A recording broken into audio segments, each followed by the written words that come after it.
ಆತ್ಮೀಯ ಮಿತ್ರರೇ, ದೇವರು ನಮಗೆ ಅನುಗ್ರಹಿಸಿದ ಆತನ ವಾಕ್ಯಗಳನ್ನು ಅಧ್ಯಯನ ಕಾರ್ಯಕ್ರಮಕ್ಕಾಗಿ ಆತನನ್ನು ಕೊಂಡಾಡೋಣ. ನಿಮಗೆಲ್ಲರಿಗೂ ಇಂದಿನ ಕಾರ್ಯಕ್ರಮಕ್ಕೆ ಪ್ರೀತಿಯ ಸುಸ್ವಾಗತ. ಇಂದು ನಾವು ಆದಿಕಾಂಡ ಪುಸ್ತಕದ 12ನೇ ಅಧ್ಯಾಯದ ಮೊದಲಿನ 9 ವಚನಗಳನ್ನು ಧ್ಯಾನ ಮಾಡಲಿರುವೆವು. ಆದುದರಿಂದ ದೇವರ ಸಹಾಯಕ್ಕಾಗಿ ಬೇಡಿಕೊಳ್ಳೋಣ. ದೇವರು ಈ ಅಧ್ಯಾಯದಿಂದ ವ್ಯಕ್ತಿಗಳ ಕಡೆಗೆ ತಿರುಗುತ್ತಾನೆ. ಅಬ್ರಹಾಮನು ಹೇಗೆ ಮಹಾನ್ ವ್ಯಕ್ತಿ ಎಂಬುದನ್ನು ತಿಳಿದುಕೊಂಡು ಆತ್ಮದಲ್ಲಿ ಬಲ ಹೊಂದೋಣ. ನಮ್ಮ ಅಧ್ಯಯನವನ್ನು ಪ್ರಾರಂಭಿಸೋಣ.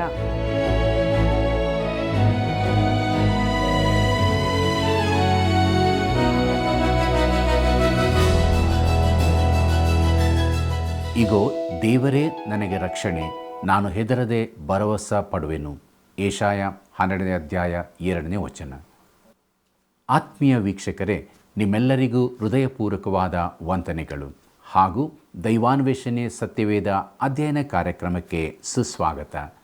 ಕಳೆದ ಕಾರ್ಯಕ್ರಮದಲ್ಲಿ ದೇವರ ವಾಕ್ಯಗಳ ಅಧ್ಯಯನದಲ್ಲಿ ನೀವು ಹೊಂದಿಕೊಂಡ ಆಶೀರ್ವಾದಗಳನ್ನು ನೆನಪು ಮಾಡಿಕೊಂಡು ನೀವು ಮಾಡಿದ ಅಮೂಲ್ಯವಾದ ಕಾರ್ಯಗಳಿಗಾಗಿ ವಂದನೆಗಳು.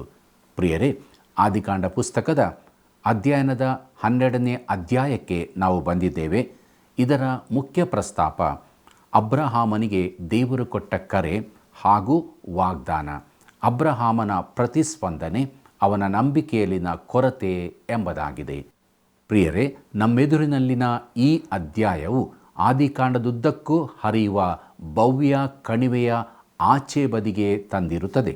ಇಲ್ಲಿನ ವಾತಾವರಣ ಪೂರ್ಣ ಭಿನ್ನವಾಗಿದೆ. ಇಲ್ಲಿ ನಮ್ಮ ನಡೆ ನಿಧಾನವಾಗುತ್ತದೆ. ಅತಿ ಮಹತ್ವದ ಘಟನೆಗಳಿಂದ ನಾವು ವ್ಯಕ್ತಿಗಳ ಕಡೆಗೆ ತಿರುಗುತ್ತೇವೆ. ಅವರೆಲ್ಲರೂ ಶ್ರೇಷ್ಠರಾದವರಲ್ಲ, ಆದರೆ ಪ್ರತಿಯೊಬ್ಬರೂ ಪ್ರಮುಖರಾದವರೇ. ಆದಿಕಾಂಡದಲ್ಲಿ ಈ ರೀತಿಯ 4 ಮಂದಿಯನ್ನು ನೋಡುತ್ತೇವೆ ಮತ್ತು ಇತರರು ಸತ್ಯವೇದದ ಆದಿಕಾಂಡದ ನಂತರದ ಪುಸ್ತಕಗಳಲ್ಲಿ ಬರಲಿದ್ದಾರೆ. ಪ್ರಿಯರೇ, ಮೊದಲ 11 ಅಧ್ಯಾಯಗಳಲ್ಲಿ ನಾವು 4 ಪ್ರಮುಖ ಘಟನೆಗಳನ್ನು ನೋಡಿದೆವು. ಸೃಷ್ಟಿ ಕಾರ್ಯ, ಮಾನವನು ಬಿದ್ದು ಹೋದದ್ದು, ಜಲಪ್ರಳಯ ಹಾಗೂ ಬಾಬೇಲಿನ ಗೋಪುರ. ಈ ಭಯಂಕರವಾದ ಸನ್ನಿವೇಶಗಳಲ್ಲಿ ದೇವರು ಮಾನವ ಜನಾಂಗದೊಂದಿಗೆ ವ್ಯವಹರಿಸುತ್ತಿದ್ದನು. ಆದಾಮ ಅಬ್ರಹಾಮರನ್ನು ಬಿಟ್ಟು ಬೇರಾರಿಗೂ ದೇವರು ಕಾಣಿಸಿಕೊಳ್ಳಲಿಲ್ಲ. ದೇವರು ಇಡೀ ಮಾನವ ಸಂತತಿಯೊಂದಿಗೆ ವ್ಯವಹರಿಸುತ್ತಿದ್ದನು. 12ನೇ ಅಧ್ಯಾಯದಲ್ಲಿ ಬಹು ವಿಶೇಷವಾದ ಬದಲಾವಣೆಯುಂಟಾಗುತ್ತದೆ. ಇಲ್ಲಿ ನಮ್ಮೆದುರಿಗೆ 4 ಮಂದಿ ಬರುತ್ತಾರೆ. ಪ್ರಿಯರೇ, ದೇವರು ಈಗ ಘಟನೆಗಳೊಂದಿಗೆ ವ್ಯವಹರಿಸದೆ ಒಬ್ಬ ವ್ಯಕ್ತಿಯೊಂದಿಗೆ ವ್ಯವಹರಿಸುತ್ತಾನೆ. ಆ ವ್ಯಕ್ತಿಯ ಮೂಲಕ ಆತನು ಒಂದು ಜನಾಂಗವನ್ನು ಸೃಷ್ಟಿಸುತ್ತಾನೆ. ಮೊದಲ ಭಾಗದಲ್ಲಿ ನಂಬಿಕೆಯ ಮನುಷ್ಯನಾದ ಅಬ್ರಹಾಮನನ್ನು ನೋಡುತ್ತೇವೆ. ಆದಿಕಾಂಡ 12ನೇ ಅಧ್ಯಾಯ 23ನೇ ವಚನ. ಬಳಿಕ ಪ್ರೀತಿಯ ಮಗನಾದ ಈಸಾಕನು. ಆದಿಕಾಂಡ 24ನೇ ಅಧ್ಯಾಯ 25-26ನೇ ವಚನ. ಬಳಿಕ ಆರಿಸಲ್ಪಟ್ಟ ಆದರೆ ತಿದ್ದಲ್ಪಟ್ಟ ಯಾಕೋಬನು. ಆದಿಕಾಂಡ 27ನೇ ಅಧ್ಯಾಯದಿಂದ 36ನೇ ಅಧ್ಯಾಯದವರೆಗೆ. ಕೊನೆಗೆ ಯೋಸೇಫನು, ಅವನಿಗಾದ ಸಂಕಷ್ಟಗಳು, ಮಹಿಮೆಯು. ಆದಿಕಾಂಡ 37ನೇ ಅಧ್ಯಾಯದಿಂದ 50ನೇ ಅಧ್ಯಾಯದವರೆಗೆ. ಕರ್ತನಲ್ಲಿ ಪ್ರಿಯರೇ, ಈ 4 ಪೂರ್ವ ಪಿತೃಗಳು ದೇವರ ವಾಕ್ಯವನ್ನು ತಿಳಿದುಕೊಳ್ಳುವುದಕ್ಕೆ ಅತಿ ಅವಶ್ಯವಾದವರು. ಆದಿಕಾಂಡದ ಉಳಿದ ಭಾಗದಲ್ಲಿ ಅವರ ಚರಿತ್ರೆಗಳನ್ನು ನೋಡಲಿದ್ದೇವೆ. ಕರ್ತನಲ್ಲಿ ಪ್ರೀತಿಯುಳ್ಳ ಸಹೋದರ ಸಹೋದರಿಯರೇ, ದೇವರು ಇಡೀ ಜನಾಂಗದೊಂದಿಗೆ ವ್ಯವಹರಿಸುವುದಿಲ್ಲವೆಂಬುದನ್ನು ತೋರಿಸಿದ್ದಾನೆ. ಮಾನವನ ಪತನದ ಬಳಿಕ ಕಾಯಿನನ ಪಾಪದ ಕುರಿತಾಗಿ ನೋಡುತ್ತೇವೆ. ಅವನ ಮಹಾಪಾಪವೇನು? ಅದು ಹೆಮ್ಮೆಯೇ. ಅವನ ಹೃದಯದ ಆಳದಲ್ಲಿ ತಾನು ದೇವರಿಗೆ ತಂದ ಕಾಣಿಕೆಯ ಕುರಿತು ಹೆಮ್ಮೆ ತುಂಬಿತ್ತು. ಆದ್ದರಿಂದಲೇ ಅವನು ಸಿಟ್ಟುಗೊಂಡನು. ತನ್ನ ಕಾಣಿಕೆ ತಿರಸ್ಕರಿಸಲ್ಪಟ್ಟು ತಮ್ಮನ ಕಾಣಿಕೆ ಸ್ವೀಕರಿಸಲ್ಪಟ್ಟಾಗ ಅವನು ತನ್ನ ತಮ್ಮನನ್ನೇ ದ್ವೇಷಿಸತೊಡಗಿದನು. ಅವನ ದ್ವೇಷ ಕೊಲೆಗೆ ನಡೆಸಿತು. ಇದೆಲ್ಲದರ ಮೂಲವು ಹೆಮ್ಮೆಯೇ ಆಗಿತ್ತು. ಸೈತಾನನ ಪಾಪ ಕೂಡ ಈ ಹೆಮ್ಮೆಯೇ ಆಗಿತ್ತೆಂಬುದನ್ನು ನಾನು ನಿಮಗೆ ಜ್ಞಾಪಿಸುತ್ತೇನೆ. ಪ್ರಿಯರೇ, ಹೆಮ್ಮೆಯು ಮನಸ್ಸಿನ ಪಾಪವಾಗಿದೆ. ಜಲಪ್ರಳಯದ ಕಾಲದಲ್ಲಿ ಮಾಂಸದ ಆಶೆಯು ಪಾಪವಾಗಿತ್ತು. ಅಂದರೆ ಶರೀರ ಸ್ವಭಾವವು. ಜನರ ಕ್ರಿಯೆಗಳು ಮಾತ್ರವಲ್ಲದೆ ಯೋಚನೆಗಳು ಕೂಡ ಮಾಂಸದಾಶೆಯನ್ನು ಪೂರೈಸುವುದೇ ಆಗಿತ್ತು.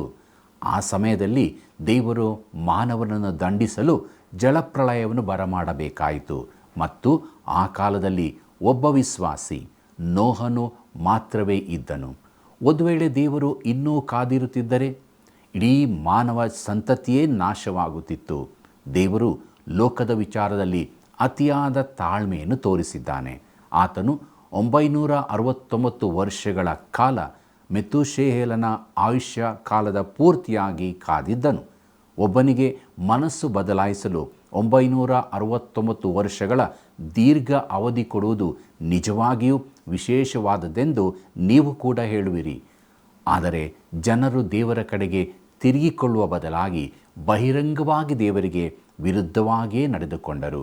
ಕರ್ತನಲ್ಲಿ ಪ್ರಿಯರೇ, ಜಲಪ್ರಳಯದ ಬಳಿಕದ ಬಾಬೇಲ್ ಗೋಪುರವು ಯಾರೂ ದೇವರನ್ನು ಹುಡುಕುವರಿಲ್ಲ ಎಂಬುದನ್ನು ತೋರಿಸುವಂತಾಗಿದೆ. ಬಾಬೇಲ್ ಗೋಪುರದ ಬಳಿಕ ದೇವರು ಮಾನವ ಜನಾಂಗದಿಂದ ಒಬ್ಬೊಬ್ಬ ವ್ಯಕ್ತಿಯ ಕಡೆಗೆ ತಿರುಗಿಕೊಳ್ಳುತ್ತಾನೆ ಮತ್ತು ಆ ವ್ಯಕ್ತಿಯ ಮೂಲಕವಾಗಿ ಒಂದು ಜನಾಂಗವನ್ನು ಅಸ್ತಿತ್ವಕ್ಕೆ ತಂದು ಆ ಜನಾಂಗಕ್ಕೆ ತನ್ನ ಪ್ರಕಟಣೆಗಳನ್ನು ಕೊಟ್ಟು ಆ ಜನಾಂಗದ ಮೂಲಕವಾಗಿ ವಿಮೋಚಕನನ್ನು ತರುವುದಕ್ಕಿದ್ದನು. ದೇವರಿಗೆ ಈಗ ಉಳಿದಿದ್ದ ಮಾರ್ಗ ಇದೊಂದೇ ಆಗಿತ್ತು. ಇಲ್ಲವೇ ಅದನ್ನು ಹೀಗೂ ಹೇಳಬಹುದು, ಏನೆಂದರೆ ಬೇರೆ ಮಾರ್ಗಗಳಿರುತ್ತಿದ್ದರೆ ಈ ಮಾರ್ಗ ಅದೆಲ್ಲದಕ್ಕಿಂತ ಅತ್ಯುತ್ತಮವಾದದ್ದಾಗಿತ್ತು. ದೇವರು ಅತ್ಯುತ್ತಮವಾದದ್ದನ್ನೇ ಮಾಡುವವನೆಂದು ನಾವು ನಂಬಬಹುದು. ಕರ್ತನಲ್ಲಿ ಪ್ರಿಯರೇ, ದೇವರು ಅಬ್ರಹಾಮನನ್ನು ಆರಿಸಿಕೊಂಡಾಗ ಆತನು ನಂಬಿಕೆಯ ಮನುಷ್ಯನನ್ನು ಆರಿಸಿಕೊಂಡನು. ಯಾವುದೇ ವ್ಯಕ್ತಿಯ ಅಳತೆಗೋಲಿನಿಂದಾದರೂ ಅಬ್ರಹಾಮನು ಒಬ್ಬ ಮಹಾನ್ ವ್ಯಕ್ತಿ. ಅವನು ಈ ಭೂಮಿಯ ಮೇಲೆ ಬದುಕಿರುವ ಶ್ರೇಷ್ಠ ವ್ಯಕ್ತಿಗಳಲ್ಲಿ ಒಬ್ಬನು. ಇಂದಿಗೂ ನೀವು ಮಹಾನ್ ವ್ಯಕ್ತಿಗಳನ್ನು ಹೇಗೆ ಅಳೆಯುತ್ತೀರಿ? ಮೊದಲಿಗೆ ಆ ವ್ಯಕ್ತಿ ಪ್ರಸಿದ್ಧನಾಗಿರಬೇಕು ಮತ್ತು ಖಂಡಿತವಾಗಿಯೂ ಅಬ್ರಹಾಮನು ಅದಕ್ಕೆ ತಕ್ಕಂತೆ ಅಳೆಯುತ್ತಾನೆ. ಅವನು ಬಹುಶಃ ವಿಶ್ವದಲ್ಲೇ ಅತ್ಯಂತ ಪ್ರಸಿದ್ಧ ವ್ಯಕ್ತಿ. ರೇಡಿಯೋ ಮತ್ತು ದೂರದರ್ಶನದ ಈ ದಿನಗಳಲ್ಲಿಯೂ ಸಹ ಬಹುಶಃ ಬೇರೆಯವರಿಗಿಂತ ಹೆಚ್ಚಿನ ಜನರು ಅಬ್ರಹಾಮನ ಬಗ್ಗೆ ಕೇಳಿರಬಹುದು. ಯುನೈಟೆಡ್ ಸ್ಟೇಟ್ಸ್ನ ಅಧ್ಯಕ್ಷರ ಬಗ್ಗೆ ಅಥವಾ ಯಾವುದೇ ರಾಷ್ಟ್ರದ ಮುಖ್ಯಸ್ಥರ ಬಗ್ಗೆ ಅಥವಾ ಯಾವುದೇ ಚಲನಚಿತ್ರ ತಾರೆಯ ಬಗ್ಗೆ ಅಥವಾ ಯಾವುದೇ ಕ್ರೀಡಾಪಟುವಿನ ಬಗ್ಗೆ ಕೇಳಿದಕ್ಕಿಂತ ಹೆಚ್ಚು ಜನರು ಅಬ್ರಹಾಮನ ಬಗ್ಗೆ ಕೇಳಿದ್ದಾರೆ. ಪ್ರಿಯರೇ, ಪ್ರಪಂಚದ 3 ಮಹಾನ್ ಧರ್ಮಗಳು ಅಬ್ರಹಾಮನ ಕಾಲದವರೆಗೂ ಹೋಗುತ್ತವೆ: ಯಹೂದಿ, ಇಸ್ಲಾಂ ಮತ್ತು ಕ್ರಿಶ್ಚಿಯನ್ ಧರ್ಮ. ಇಂದು ಏಷ್ಯಾ ಮತ್ತು ಆಫ್ರಿಕಾದಲ್ಲಿ ಅಕ್ಷರಶಃ ಲಕ್ಷಾಂತರ ಜನರು ಅಬ್ರಹಾಮನ ಬಗ್ಗೆ ಕೇಳಿದ್ದಾರೆ. ಆದರೆ ನಮ್ಮ ದೇಶದಲ್ಲಿ ಸುದ್ದಿಯಾಗುವವರ ಬಗ್ಗೆ ಎಂದಿಗೂ ಕೇಳಿಲ್ಲ. ಒಬ್ಬ ಮಹಾನ್ ವ್ಯಕ್ತಿಯ ಗುರುತುಗಳಲ್ಲಿ ಒಂದು ಖ್ಯಾತಿ. ಅಬ್ರಹಾಮನು ಒಬ್ಬ ಮಹಾನ್ ವ್ಯಕ್ತಿ. ಪ್ರಿಯರೇ, ಒಬ್ಬ ಮಹಾನ್ ವ್ಯಕ್ತಿಯ ಮತ್ತೊಂದು ಗುರುತು ಎಂದರೆ ಅವನು ಉದಾತ್ತ ಸ್ವಭಾವದವನಾಗಿರಬೇಕು, ಉದಾರ ವ್ಯಕ್ತಿಯಾಗಬೇಕು. ಅಬ್ರಹಾಮನಿಗಿಂತ ಹೆಚ್ಚು ಉದಾರ ವ್ಯಕ್ತಿಯನ್ನು ನೀವು ಊಹಿಸಬಲ್ಲಿರಾ? ಅವನು ಮಾಡಿದ್ದನ್ನು ಮಾಡುವ ವ್ಯಕ್ತಿ ಜೀವಂತ ಇದ್ದಾನೋ ಇಲ್ಲವೋ ಎಂದು ನನಗೆ ಸಂದೇಹವಿದೆ. ಅವನು ಮತ್ತು ಅವನ ಸೋದರಳಿಯ ಪ್ಯಾಲೆಸ್ತೀನ್ ದೇಶಕ್ಕೆ ಹಿಂತಿರುಗಿದಾಗ ಅವನು ಲೋಟನಿಗೆ ತನಗೆ ಬೇಕಾದ ಯಾವುದೇ ಭಾಗವನ್ನು ಆರಿಸಿಕೊಳ್ಳಲು ಹೇಳಿದನು ಮತ್ತು ಅಬ್ರಹಾಮನು ಉಳಿದದ್ದನ್ನು ತೆಗೆದುಕೊಳ್ಳುವುದಾಗಿ ಹೇಳಿದನು. ಇಂದಿನ ವ್ಯವಹಾರ ಒಪ್ಪಂದದಲ್ಲಿ ಯಾರಾದರೂ ಹೀಗೆ ಮಾಡುತ್ತಾರೆ ಎಂದು ನೀವು ಭಾವಿಸುತ್ತೀರಾ? ದೇವರ ಆಲಯದಲ್ಲಿಯೂ ಸಹ ಹೀಗೆ ಮಾಡಲಾರರು. ಸ್ನೇಹಿತರೆ, ಹೆಚ್ಚು ಕಡಿಮೆ ವ್ಯಾಪಾರ ಜಗತ್ತಿನಲ್ಲಿಯೂ ಕೂಡ. ಆದರೆ ಅಬ್ರಹಾಮನು ಒಬ್ಬ ಉದಾರ ವ್ಯಕ್ತಿ. ಸೊದೋಮ್ ಮತ್ತು ಗೋಮೋರದ ರಾಜರೊಂದಿಗೆ ಅವನು ಎಷ್ಟು ಉದಾರನಾಗಿದ್ದಾನೆಂದು ನೀವು ಎಂದಾದರೂ ಗಮನಿಸಿದ್ದೀರಾ? ಅವನು ಅವರಿಗೆ ಲೂಟಿಯನ್ನು ತೆಗೆದುಕೊಳ್ಳುವುದಿಲ್ಲ, ಕೇವಲ ಒಂದು ಕೆರದ ಬಾರನ್ನಾಗಲಿ ಎಂದು ಹೇಳಿದನು, ಏಕೆಂದರೆ ದೇವರು ಅವನನ್ನು ನೋಡುತ್ತಿದ್ದನು. ಮೂರನೆಯದಾಗಿ, ಒಬ್ಬ ಮಹಾನ್ ವ್ಯಕ್ತಿ ಒಂದು ಮಹತ್ವದ ಸಮಯದಲ್ಲಿ ಬದುಕಬೇಕು. ನೆಪೋಲಿಯನ್ ಹೇಳಿದಂತೆ ಅವನು ವಿಧಿಯ ಮನುಷ್ಯನಾಗಿರಬೇಕು. ಮನುಷ್ಯ ಮತ್ತು ಸರಿಯಾದ ಸಮಯವು ಜೀವನದ ಅಡ್ಡದಾರಿಯಲ್ಲಿ ಭೇಟಿಯಾಗಬೇಕು. ಅದು ಅಬ್ರಹಾಮನ ವಿಷಯದಲ್ಲಿ ಖಂಡಿತವಾಗಿಯೂ ನಿಜವಾಗಿತ್ತು. ಪ್ರಿಯರೇ, ನಾವು ಉಲ್ಲೇಖಿಸಿದ ಮೊದಲ 3 ಅಂಶಗಳಲ್ಲಿ ಜಗತ್ತು ನನ್ನೊಂದಿಗೆ ಒಪ್ಪುತ್ತದೆ ಎಂದು ನಾನು ನಂಬುತ್ತೇನೆ. ಅವರು ಇದನ್ನು ಒಪ್ಪದಿರಬಹುದು. ಅಂದರೆ ಒಬ್ಬ ಮಹಾನ್ ವ್ಯಕ್ತಿಯ 4ನೆಯ ಅಗತ್ಯವೆಂದರೆ ಅವನು ನಂಬಿಕೆಯ ಮನುಷ್ಯನಾಗಿರಬೇಕು ಎಂಬುದನ್ನು. ಎಲ್ಲ ಮಹಾನ್ ವ್ಯಕ್ತಿಗಳು ಅವರು ಕ್ರೈಸ್ತರಲ್ಲದಿದ್ದರೂ ಸಹ ಅವರು ನಂಬುವ ಏನನ್ನಾದರೂ ಹೊಂದಿರುತ್ತಾರೆ ಎಂಬುದನ್ನು ನೀವು ಗಮನಿಸಬಹುದು. ಅಬ್ರಹಾಮನು ನಂಬಿಕೆಯ ವ್ಯಕ್ತಿ ಎಂದು ದೇವರು ಹೇಳಿದನು. ಬೈಬಲ್ ದಾಖಲೆಯಲ್ಲಿ ಅಬ್ರಹಾಮನ ಬಗ್ಗೆ ಹೇಳಲಾದ ಅತ್ಯಂತ ದೊಡ್ಡ ವಿಷಯವೆಂದರೆ ಅವನು ದೇವರನ್ನು ನಂಬಿದ್ದನು ಎಂದು. ಅಬ್ರಹಾಮನು ದೇವರನ್ನು ನಂಬಿದನು ಮತ್ತು ಅದು ಅವನಿಗೆ ನೀತಿಯೆಂದು ಎಣಿಸಲ್ಪಟ್ಟಿತು ಎಂಬುದಾಗಿ ರೋಮಾಪುರದವರಿಗೆ ಬರೆದ ಪತ್ರಿಕೆ 4ನೇ ಅಧ್ಯಾಯ 3ನೇ ವಚನದಲ್ಲಿ ಓದುತ್ತೇವೆ. ಕರ್ತನಲ್ಲಿ ಪ್ರಿಯರೇ, ಆದಿಕಾಂಡದ ಈ ಅಧ್ಯಾಯಗಳನ್ನು ನಾವು ಹಾದು ಹೋಗುವಾಗ ದೇವರು ಈ ಮನುಷ್ಯನಿಗೆ 7 ಬಾರಿ ಕಾಣಿಸಿಕೊಂಡನು. ಪ್ರತಿ ಬಾರಿ ಅವನ ಜೀವಿತದಲ್ಲಿ ನಂಬಿಕೆಯನ್ನು ಬೆಳೆಸಿಕೊಳ್ಳಲು. ಇದರರ್ಥ ಅವನು ಪರಿಪೂರ್ಣನೆಂದು ಅರ್ಥವಲ್ಲ. ವಾಸ್ತವವೆಂದರೆ ಅವನು ಅನೇಕ ಬಾರಿ ವಿಫಲನಾದನು. ದೇವರು ಅವನಿಗೆ 4 ಪರೀಕ್ಷೆಗಳನ್ನು ಕೊಟ್ಟನು ಮತ್ತು ಅವನು ಆ 4ರಲ್ಲೂ ಅಡಿಮುಖವಾಗಿ ಬಿದ್ದನು. ಆದರೆ ಸಿಮೋನ್ ಪೇತ್ರನಂತೆ ಅವನು ಎದ್ದು ತನ್ನನ್ನು ತಾನೇ ತಳ್ಳಿ ಹಾಕಿ ಮತ್ತೆ ಪ್ರಾರಂಭಿಸಿದನು. ನಾನು ನಿಮಗೆ ಹೇಳುತ್ತೇನೆ, ದೇವರು ನಿಮ್ಮ ಹೃದಯ ಮತ್ತು ಜೀವನವನ್ನು ಮುಟ್ಟಿದ್ದರೆ ನೀವು ಸಹ ಬೀಳಬಹುದು. ಆದರೆ ನೀವು ಖಂಡಿತವಾಗಿಯೂ ಎದ್ದು ಮತ್ತೆ ಪ್ರಾರಂಭಿಸುವಿರಿ. ನಮ್ಮ ಮುಂದಿರುವ ಅಧ್ಯಾಯವನ್ನು ನಾವು ನೋಡುವಾಗ ಅಬ್ರಹಾಮನ ಜೀವನದಲ್ಲಿ ಇದು ಸಂಭವಿಸುವುದನ್ನು ನಾವು ನೋಡುತ್ತೇವೆ. ಮುಂದುವರೆದು ಪ್ರಿಯರೇ, ಅಬ್ರಹಾಮನಿಗೆ ದೇವರ ಕರೆ ಮತ್ತು ವಾಗ್ದಾನ ಎಂಬ ವಿಚಾರವನ್ನು ನೋಡೋಣ. ಮೊದಲ 3 ವಚನಗಳು ದೇವರು ಅಬ್ರಾಮನಿಗೆ ನುಡಿದ 3 ಪಟ್ಟು ವಾಗ್ದಾನವನ್ನು ನಮಗೆ ನೀಡುತ್ತವೆ ಮತ್ತು ವಾಸ್ತವವಾಗಿ ಇದು ಬೈಬಲ್ನ ಕೇಂದ್ರ ಬಿಂದುವಾಗಿದೆ. ಉಳಿದ ಶಾಸ್ತ್ರವು ಈ 3 ಪಟ್ಟು ವಾಗ್ದಾನದ ಬಹಿರಂಗಪಡಿಸುವಿಕೆಯಾಗಿದೆ. ಆದಿಕಾಂಡ ಪುಸ್ತಕ 12ನೇ ಅಧ್ಯಾಯ ಮೊದಲಿನ 3 ವಚನಗಳನ್ನು ಗಮನಿಸಿರಿ. ಯೆಹೋವನು ಅಬ್ರಾಮನಿಗೆ, ನೀನು ಸ್ವದೇಶವನ್ನು, ಬಂಧು ಬಳಗವನ್ನು, ತಂದೆಯ ಮನೆಯನ್ನು ಬಿಟ್ಟು ನಾನು ತೋರಿಸುವ ದೇಶಕ್ಕೆ ಹೊರಟು ಹೋಗು.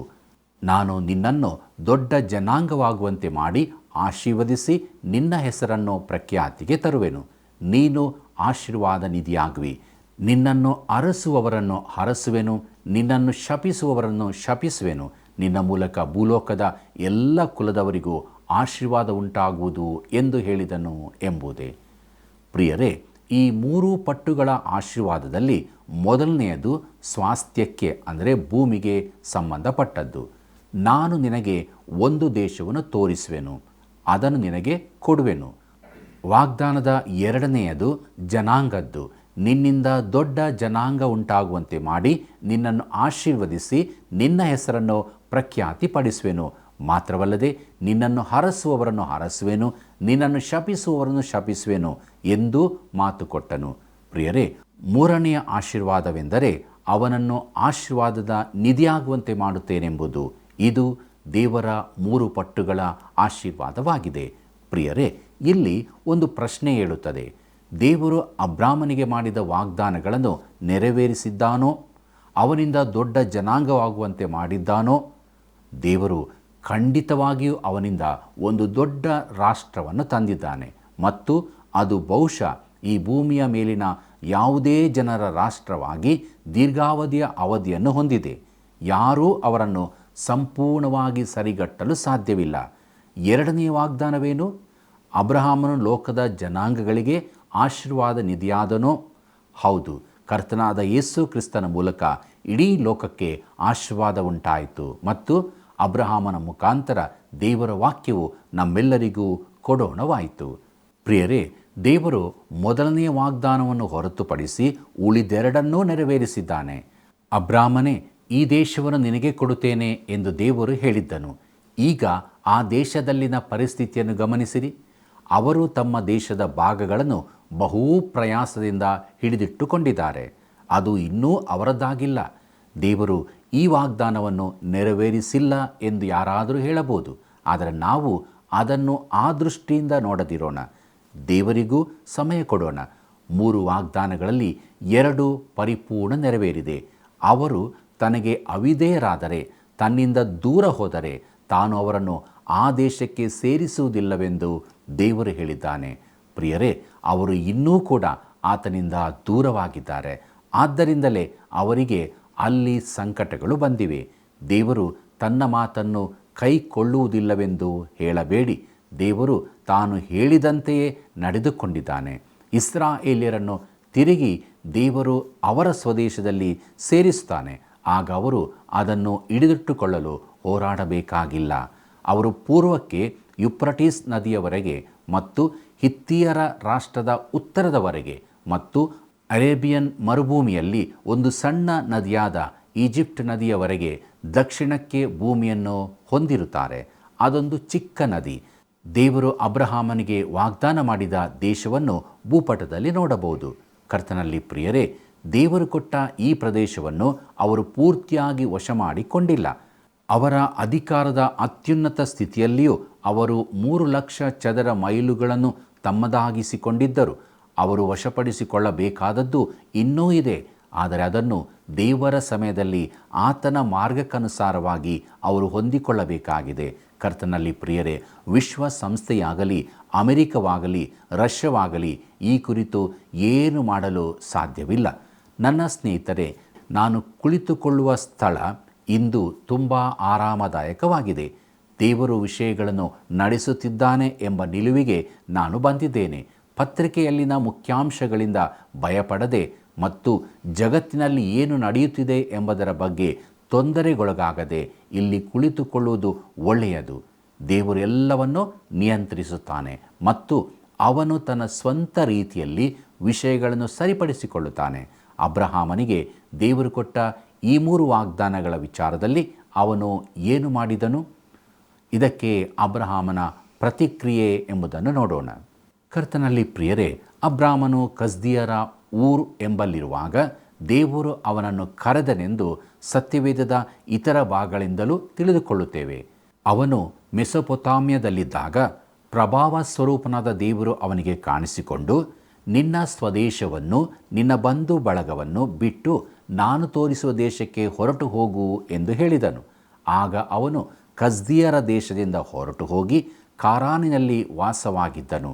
ಅವನ ತಂದೆ ಸತ್ತ ಮೇಲೆ ದೇವರು ಅವನನ್ನು ಅಲ್ಲಿಂದ ನೀವು ಈಗ ವಾಸವಾಗಿರುವ ಈ ದೇಶಕ್ಕೆ ಬರಮಾಡಿದನು ಎಂಬುದಾಗಿ ಅಪೊಸ್ತಲ ಕೃತ್ಯಗಳು 7ನೇ ಅಧ್ಯಾಯ 2ನೇ ವಚನದಿಂದ 4ನೇ ವಚನದವರೆಗೆ ನೋಡುತ್ತೇವೆ.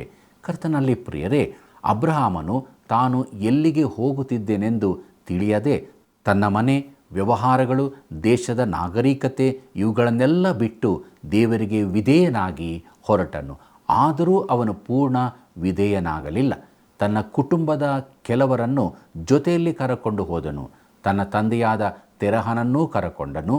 ದೇವರು ಅವರನ್ನು ಕರೆದುಕೊಳ್ಳಬಾರದೆಂದು ಹೇಳಿದ್ದನು. ಅವನು ತನ್ನ ಸ್ವಂತ ಊರನ್ನು, ಸಂಬಂಧಿಗಳನ್ನು ಬಿಟ್ಟು ಹೋಗಬೇಕೆಂದು ದೇವರು ಯಾಕೆ ಅಪೇಕ್ಷಿಸಿದನು? ಇದರ ಉತ್ತರವನ್ನು ಯೆಹೋಶುವನ ಪುಸ್ತಕದಲ್ಲಿ ನೋಡುತ್ತೇವೆ. ಯೆಹೋಶುವನು ಅವರೆಲ್ಲರಿಗೆ, ನಿಮ್ಮ ದೇವರಾದ ಯೆಹೋವನು ಹೇಳುವುದೇನೆಂದರೆ, ಅಬ್ರಹಾಂ, ನಾಹೋರ್ ಎಂಬುವರ ತಂದೆಯಾದ ತೆರಹ ಮೊದಲಾದ ನಿಮ್ಮ ಮೂಲ ಪುರುಷರು ಪೂರ್ವದಲ್ಲಿ ಯುಪ್ರಟೀಸ್ ಹೊಳೆಯ ಆಚೆಯಲ್ಲಿದ್ದು ಅನ್ಯ ದೇವತೆಗಳನ್ನು ಪೂಜಿಸುತ್ತಿದ್ದರು ಎಂಬುದಾಗಿ ಯೆಹೋಶುವನ ಪ್ರವಾದನೆ ಗ್ರಂಥ 24ನೇ ಅಧ್ಯಾಯ 2ನೇ ವಚನದಲ್ಲಿ ನೋಡುತ್ತೇವೆ. ಪ್ರಿಯರೇ, ಅವರು ವಿಗ್ರಹಾರಾಧಕರಾಗಿದ್ದರು. ಅಬ್ರಹಾಮನು ಕೂಡ.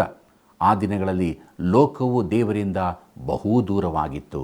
ಮಾನವರನ್ನು ಉಳಿಸಬೇಕಾದರೆ ದೇವರು ಈ ರೀತಿಯ ಹೆಜ್ಜೆ ತೆಗೆದುಕೊಳ್ಳಲೇಬೇಕಾಗಿತ್ತು. ಆತನಿಗಿದ್ದ ಇನ್ನೊಂದು ಆಯ್ಕೆ ಎಂದರೆ ಇಡೀ ಮಾನವ ಜನಾಂಗವನ್ನೇ ನಾಶಪಡಿಸಿ ಹೊಸ ಜನಾಂಗವನ್ನೇ ಸೃಷ್ಟಿಸುವುದು. ಆದರೆ ಆತನು ಅದಕ್ಕೆ ಮನಸ್ಸು ಮಾಡಲಿಲ್ಲ. ಆತನು ಹಾಗೆ ಮಾಡಿರುತ್ತಿದ್ದರೆ ನಾನು ಇಲ್ಲಿ ಇರುತ್ತಿರಲಿಲ್ಲ. ಯಾಕಂದರೆ ನಾನು ಒಬ್ಬ ಪಾಪಿಯಾಗಿ ಹುಟ್ಟಿದೆನು. ನಿಜ ಸಂಗತಿ ಏನೆಂದರೆ ಎಲ್ಲ ಪಾಪಿಗಳು ನಾಶವಾಗುತ್ತಿದ್ದರು. ದೇವರಿಗೆ ಸ್ತೋತ್ರ. ಆತನು ಕರುಣೆ ಕೃಪೆಗಳುಳ್ಳವನು, ಪಾಪಿಗಳನ್ನು ರಕ್ಷಿಸುತ್ತಾನೆ. ಪ್ರಿಯರೇ, ನಾವು ವಾಕ್ಯ ಭಾಗದೊಂದಿಗೆ ಹೋಗೋಣ. ಪ್ರಿಯರೇ, ದೇವರು 17ನೇ ಅಧ್ಯಾಯದಲ್ಲಿ ಅಬ್ರಾಮನ ಹೆಸರನ್ನು ಅಬ್ರಹಾಮನೆಂದು ಬದಲಾಯಿಸುವ ತನಕ ಅವನನ್ನು ಅಬ್ರಹಾಮನೆಂದೇ ಕರೆಯೋಣ. ಮುಂದಕ್ಕೆ ನೋಡ್ರಿ, ಆದಿಕಾಂಡ 12ನೇ ಅಧ್ಯಾಯ 4ನೇ ವಚನವನ್ನು. ಯೆಹೋವನು ಹೇಳಿದ ಮೇರೆಗೆ ಅಬ್ರಾಮನು ಹೊರಟು ಹೋದನು, ಲೋಟನೂ ಸಂಗಡ ಹೋದನು. ಅಬ್ರಾಮನು ಕಾರಾನ್ ಪಟ್ಟಣವನ್ನು ಬಿಟ್ಟು ಹೊರಟಾಗ 75 ವರ್ಷದವನಾಗಿದ್ದನು ಎಂಬುದಾಗಿ. ಕರ್ತನಲ್ಲಿ ಪ್ರೀತಿಯುಳ್ಳ ದೇವಜನರೇ, ಅಬ್ರಾಮನು ದೇವರು ಹೇಳಿದ ಮೇರೆಗೆ ಹೊರಟನು. ಈಗ ಅವನು ಕಾನಾನಿನ ಕಡೆಗೆ ದೇವರ ಮಾರ್ಗದರ್ಶನದಂತೆ ನಡೆದನು. ಲೋಟನನ್ನು ತನ್ನ ಸಂಗಡ ತೆಗೆದುಕೊಂಡನು. ಆಹಾ, ಇದು ಪೂರ್ಣ ವಿಧೇಯತೆಯಾಗಲಿಲ್ಲ. ಮುಂದಕ್ಕೆ ನೋಡ್ರಿ, ಆದಿಕಾಂಡ 12ನೇ ಅಧ್ಯಾಯ 5ನೇ ವಚನವನ್ನು. ಅವನು ತನ್ನ ಹೆಂಡತಿಯಾದ ಸಾರಾಯಳನ್ನು, ತನ್ನ ತಮ್ಮನ ಮಗನಾದ ಲೋಟನನ್ನು, ತಾನು ಲೋಟನು ಕಾರಾನಿನಲ್ಲಿ ಸಂಪಾದಿಸಿದ್ದ ಎಲ್ಲ ಸೊತ್ತನ್ನು, ದಾಸ ದಾಸಿಯರನ್ನು ತೆಗೆದುಕೊಂಡು ಹೋಗಿ ಕಾನಾನ್ ದೇಶಕ್ಕೆ ಸೇರಿದನು ಎಂಬುದೇ. ಪ್ರೀತಿಯುಳ್ಳ ದೇವಜನರೇ, ಅಬ್ರಾಮನು ಸಾರಾಯಳನ್ನು ಕರೆದುಕೊಂಡು ಹೋದದ್ದು ಸರಿಯಾದದ್ದಾಗಿತ್ತು. ಆದರೆ ಮತ್ತು ತನ್ನ ಸಹೋದರನ ಮಗನಾದ ಲೋಟನನ್ನು ಮತ್ತು ಅವರು ಒಟ್ಟುಗೂಡಿಸಿದ ಎಲ್ಲ ಆಸ್ತಿಯನ್ನು ಎಂಬುದಾಗಿ ನೋಡುವಾಗ, ಅಬ್ರಾಮನು ಕಾರಾನಿನಲ್ಲಿ ಕಳೆದ ಸಮಯವು ಕೇವಲ ಸಮಯವನ್ನು ಗುರುತಿಸುವ ಮತ್ತು ದೇವರ ಆಶೀರ್ವಾದವನ್ನು ವಿಳಂಬಗೊಳಿಸುವ ಅವಧಿಯಾಗಿತ್ತು. ಅವನು ಪ್ಯಾಲೆಸ್ತೀನ್ ದೇಶಕ್ಕೆ ಸ್ಥಳಾಂತರಗೊಳ್ಳುವವರೆಗೂ ಕನಿಷ್ಠ ಪಕ್ಷ ತನ್ನ ಹತ್ತಿರದ ಸಂಬಂಧಿಕರಿಂದ ಬೇರ್ಪಟ್ಟು ಲೋಟನನ್ನು ಮಾತ್ರ ತನ್ನೊಂದಿಗೆ ಕರೆತರುವವರೆಗೂ ದೇವರು ಅವನಿಗೆ ಮತ್ತೆ ಕಾಣಿಸಿಕೊಳ್ಳಲಿಲ್ಲ. ಮುಂದಕ್ಕೆ ನೋಡೋಣ, ಆದಿಕಾಂಡ 12ನೇ ಅಧ್ಯಾಯ 6ನೇ ವಚನವನ್ನು. ಅಬ್ರಾಮನು ಆ ದೇಶದಲ್ಲಿ ಸಂಚರಿಸುತ್ತಾ ಶೇಕೆಮ್ ಕ್ಷೇತ್ರದಲ್ಲಿರುವ ಮೋರೆ ಎಂಬ ವೃಕ್ಷದ ಬಳಿಗೆ ಬಂದನು. ಆ ಕಾಲದಲ್ಲಿ ಕಾನಾನ್ಯರು ದೇಶದಲ್ಲಿದ್ದರು ಎಂಬುದಾಗಿ. ಪ್ರೀತಿಯುಳ್ಳ ದೇವಜನರೇ, ಕಾನಾನ್ಯರು ಹಾಮನ ಮಗನಾದ ಕಾನಾನ್ನ ಸಂತತಿಯವರೆಂದು ಇಲ್ಲಿ ಬರೆಯಲ್ಪಟ್ಟಿದೆ. ಇಲ್ಲಿ ಪ್ರಮುಖವಾದ ಸಂಗತಿಯನ್ನು ಹೇಳಬೇಕೆಂದಿದ್ದೇನೆ. ಏನೆಂದರೆ, ಅಬ್ರಾಮನು ಭಯಂಕರವಾದ ಕಸ್ದಿಯರ ಊರ್ ದೇಶವನ್ನು ಬಿಟ್ಟು ಜೋಳ ದ್ರಾಕ್ಷೆಗಳಿಂದಲೂ ಹಾಲು ಜೇನಿನಿಂದಲೂ ಸಮೃದ್ಧವಾಗಿದ್ದ ಸುಂದರ ದೇಶಕ್ಕೆ ಬಂದನೆಂದು ಅನೇಕರು ಭಾವಿಸುತ್ತಾರೆ. ಈ ಪ್ರದೇಶಕ್ಕೆ ಬಂದದರಿಂದ ಅವನ ಸ್ಥಿತಿ ಉತ್ತಮವಾಯಿತೆಂದು ನೆನೆಸುತ್ತಾರೆ. ಆದರೆ ಸತ್ಯವೇದ ಹಾಗೆ ಹೇಳುತ್ತಿಲ್ಲ. ಭೂ ಉತ್ಖನನದ ಮೂಲಕ ತಿಳಿಯುವುದೇನೆಂದರೆ, ಕಸ್ದಿಯರ ಊರ್ ದೇಶದ ಸಂಸ್ಕೃತಿ ಬಹು ಉನ್ನತ ಮಟ್ಟದ್ದಾಗಿತ್ತೆಂದು. ಅಬ್ರಾಮ ಸಾರಾಯಳಿಗೆ ತಮ್ಮ ಮನೆಯೊಳಗೆ ಸ್ನಾನ ತೊಟ್ಟಿ ಇದ್ದಿರಬಹುದು. ಊರ್ ಪ್ರದೇಶವು ಪ್ರಸಿದ್ಧವೂ ಸಮೃದ್ಧಿ ಹೊಂದಿದ ಪ್ರದೇಶವೂ ಆಗಿತ್ತು. ಅಬ್ರಾಮನು ಅದೆಲ್ಲವನ್ನು ಬಿಟ್ಟು ಕಾನಾನಿಗೆ ಬಂದನು. ಆಗ ಆ ಪ್ರದೇಶದಲ್ಲಿ ಕಾನಾನ್ಯರು ವಾಸಿಸುತ್ತಿದ್ದರು. ಕಾನಾನ್ಯರು ನಾಗರಿಕತೆ ಹೊಂದಿದವರಾಗಿರಲಿಲ್ಲ, ಕ್ರೂರಿಗಳು, ವಿಗ್ರಹಾರಾಧಕರೂ ಆಗಿದ್ದರು. ಅಬ್ರಾಮನು ತನ್ನ ಸ್ಥಿತಿಯನ್ನು ಸುಧಾರಿಸಿಕೊಳ್ಳಲಿಕ್ಕಾಗಿ ಕಾನಾನಿಗೆ ಬಂದಿರಲಿಲ್ಲ, ಆದರೆ ದೇವರ ಮಾತಿಗೆ ವಿಧೇಯನಾಗಿ ಬಂದನು. ವಿಧೇಯನಾಗಿ ಬಂದಾಗ ಏನಾಯಿತೆಂದು ನೋಡಿರಿ. ಆದಿಕಾಂಡ ಪುಸ್ತಕ 12ನೇ ಅಧ್ಯಾಯ 7ನೇ ವಚನವನ್ನು ಗಮನಿಸಿರಿ. ಅಲ್ಲಿ ಯೆಹೋವನು ಅಬ್ರಾಮನಿಗೆ ದರ್ಶನ ಕೊಟ್ಟು, ನಾನು ಈ ದೇಶವನ್ನು ನಿನ್ನ ಸಂತಾನಕ್ಕೆ ಕೊಡುವೆನು ಅಂದನು. ತನಗೆ ದರ್ಶನ ಕೊಟ್ಟ ಯೆಹೋವನಿಗೆ ಅಬ್ರಹಾಮನು ಯಜ್ಞವೇದಿಯನ್ನು ಕಟ್ಟಿಸಿದನು ಎಂಬುದೇ. ಪ್ರೀತಿಯುಳ್ಳ ದೇವಜನರೇ, ಈ ಎರಡನೇ ಸಾರಿ ದೇವರು ಅಬ್ರಹಾಮನಿಗೆ ಕಾಣಿಸಿಕೊಂಡಾಗ ಅಬ್ರಹಾಮನು ದೇವರಿಗೆ ಯಜ್ಞವೇದಿಯನ್ನು ಕಟ್ಟಿಸಿದನು. ಅವನು ಕಾರಾನಿನಲ್ಲಿದ್ದಾಗ ದೇವರು ಅವನಿಗೆ ಕಾಣಿಸಿಕೊಂಡಿರಲಿಲ್ಲ. ಸತ್ಯವೇದ ಅಭ್ಯಾಸದ ಮೂಲಕ ನಮಗೆ ಯಾವಾಗಲೂ ಆಶೀರ್ವಾದ ದೊರಕದಿರುವುದಕ್ಕೆ ಒಂದು ಕಾರಣವೆಂದರೆ, ದೇವರು ನಮಗೆ ತಿಳಿಸುವ ಬೆಳಕಿನಲ್ಲಿ ನಾವು ಜೀವಿಸದಿರುವುದೇ ಆಗಿದೆ. ಪ್ರಿಯರೇ, ನಾವು ದೇವರಿಗೆ ವಿಧೇಯರಾಗುವುದಾದರೆ ಹೆಚ್ಚಿನ ಆಶೀರ್ವಾದ ಹೊಂದುತ್ತೇವೆ. ಅಬ್ರಹಾಮನು ಹೊರಟು ಬಂದು ದೇವರಿಗೆ ವಿಧೇಯನಾಗುವವರೆಗೆ ದೇವರು ಅವನಿಗೆ ತಿರುಗಿ ಕಾಣಿಸಿಕೊಳ್ಳಲಿಲ್ಲವೆಂದು ನೋಡುತ್ತೇವೆ. ಈಗ ದೇವರು ಅವನಿಗೆ ತಿರುಗಿ ಕಾಣಿಸಿಕೊಳ್ಳುತ್ತಾನೆ. ಅವನು ಮುಂದೆ ಯಜ್ಞವೇದಿಗಳನ್ನು ಕಟ್ಟುತ್ತಾ ಹೋದದನ್ನು ಕಾಣುತ್ತೇವೆ. ಮುಂದಕ್ಕೆ ನೋಡೋಣ. ಆದಿಕಾಂಡ ಪುಸ್ತಕ 12ನೇ ಅಧ್ಯಾಯ 8ನೇ ವಚನವನ್ನು. ಅವನು ಅಲ್ಲಿಂದ ಹೊರಟು ಬೇತೇಲಿಗೆ ಮೂಡಲಲ್ಲಿರುವ ಗುಡ್ಡಕ್ಕೆ ಬಂದು ತನ್ನ ಗುಡಾರವನ್ನು ಹಾಕಿಸಿ ಇಳುಕೊಂಡನು. ಪಶ್ಚಿಮಕ್ಕೆ ಬೇತೇಲು, ಪೂರ್ವಕ್ಕೆ ಆಯಿ ಎಂಬ ಊರು ಇದ್ದವು. ಅಲ್ಲಿಯೂ ಯೆಹೋವನಿಗೋಸ್ಕರ ಯಜ್ಞವೇದಿಯನ್ನು ಕಟ್ಟಿಸಿ ಆತನ ಹೆಸರನ್ನು ಹೇಳಿಕೊಂಡು ಆರಾಧಿಸಿದನು ಎಂಬುದೇ. ಕರ್ತನಲ್ಲಿ ಪ್ರೀತಿಯುಳ್ಳ ಸಹೋದರ ಸಹೋದರಿಯರೇ, ಈ ದೇಶಕ್ಕೆ ಬಂದಾಗ ಅಬ್ರಾಮನು 2 ಸಂಗತಿಗಳನ್ನು ಮಾಡುತ್ತಾನೆ. ಅವನು ತನ್ನ ಗುಡಾರವನ್ನು ಹಾಕಿಸಿಕೊಂಡನು, ಅದರಲ್ಲಿ ವಾಸಿಸಿದನು ಮತ್ತು ಒಂದು ಯಜ್ಞವೇದಿಯನ್ನು ಕಟ್ಟಿಸಿದನು. ಇದು ದೇವರಿಗೆ ಅವನ ಸಾಕ್ಷಿಯಾಗಿತ್ತು ಮತ್ತು ಅಬ್ರಾಮನು ಹೋದಲ್ಲೆಲ್ಲ ದೇವರಿಗೆ ಸಾಕ್ಷಿಯನ್ನು ಬಿಟ್ಟನು. ಪ್ರಿಯ ಸ್ನೇಹಿತನೇ, ನೀನು ಯಾವ ರೀತಿಯ ಸಾಕ್ಷಿಯನ್ನು ಹೊಂದಿದ್ದಿ?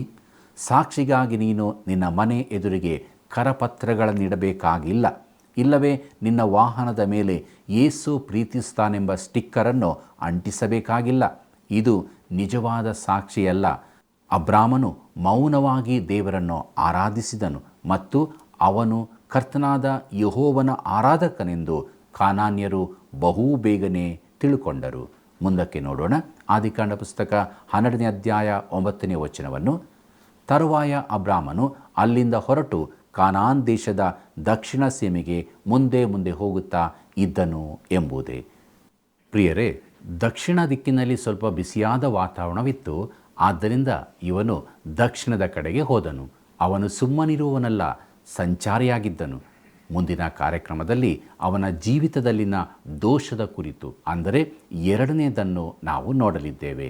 ಪ್ರಾರ್ಥನಾ ಪೂರ್ವಕವಾಗಿ ಕಾರ್ಯಕ್ರಮ ವೀಕ್ಷಿಸಲು ಸಿದ್ಧರಾಗಿರಿ.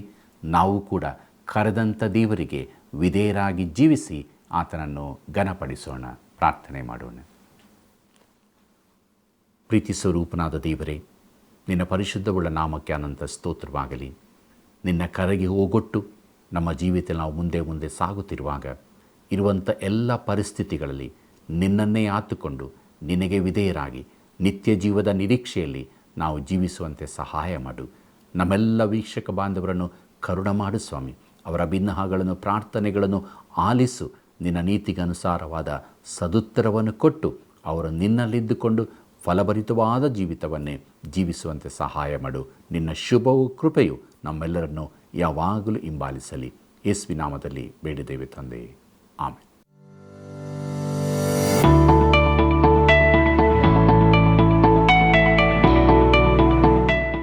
ಇಂದಿನ ಅಧ್ಯಯನಕ್ಕೆ ಒಂದು ಪ್ರಶ್ನೆ.